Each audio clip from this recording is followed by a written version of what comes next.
미국 식품의약국 FDA 자문위원회가 어제입니다. 부스터샷 추가 접종에 대해 반대 권고를 내렸습니다. 이러한 결정을 내린 것은 충분한 자료와 증거가 모자랐기 때문이란 분석이 나왔습니다. 한편 유럽에서 백신 접종 속도가 느리던 프랑스는 보건증명서 도입 이후 접종률이 크게 늘었습니다. 국제부 연결합니다. 김진호 기자. 네, 국제부입니다. 네, 미국 FDA가 자문위원회죠. 자문위원회를 열어서 전체 국민을 대상으로 하는 추가 접종은 현재로서는 너무 이르다라고 판단을 한 것이죠. 네, 그렇습니다. CNN은 반대 권고에 대한 분석 보도를 통해 5가지 이유로 추가 접종에 대한 반대 권고가 내려졌다고 설명했습니다.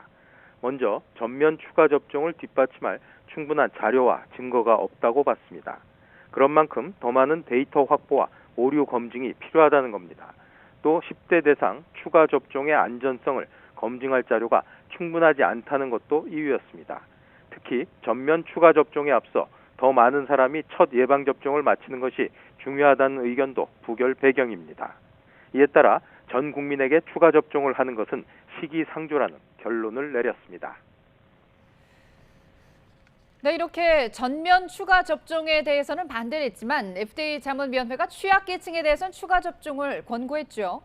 네, 그렇습니다. FDA 자문위는 65세 이상 고령자 등 취약계층으로 제한한 추가 접종에 대해서는 권고 결정을 내렸습니다.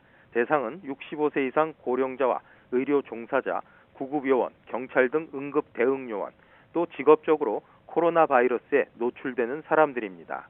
교사도 포함될 것으로 전해졌습니다. 시기는 화이자 백신 접종을 마친 뒤 6개월 뒤부터입니다. 이에 따라 FDA의 최종 결정에 이어 질병통제예방센터 CDC의 결정에 따라 제한된 추가 접종이 이뤄질 수 있게 됐습니다. CDC가 오는 22일과 23일 자문위원회 회의를 소집해 놓은 만큼 실제 접종은 빨라야 다음 주말쯤부터 시작될 수 있습니다.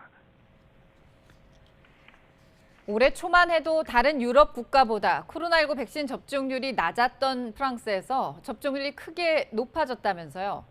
네, 프랑스 보건부가 지난 14일 발표한 수치를 보면 코로나19 백신을 최소 한 번 이상 맞은 사람은 4,976만여 명으로 전체 인구의 74%, 성인 인구의 87%를 차지했습니다. 코로나19 백신을 2차까지 완전히 접종을 마친 인구는 전체 인구의 70%, 성인 인구의 83%에 해당합니다. 지난해 12월 27일 코로나19 백신 접종을 시작한 프랑스는 접종 속도가 느리다는 지적을 받아왔지만 이제는 영국, 독일을 제치고 유럽에서 6번째로 백신을 많이 접종한 나라가 됐습니다. 접종률이 높아진 것은 보건증명서 도입이 영향을 끼친 것으로 보입니다. 프랑스는 지난 7월부터 다중이용시설에서 백신 접종 여부를 확인하는 보건증명서 제도를 도입했습니다. 지난달에는 백신을 맞아야 들어갈 수 있는 곳을 식당, 카페, 대중교통 등으로 확대했습니다.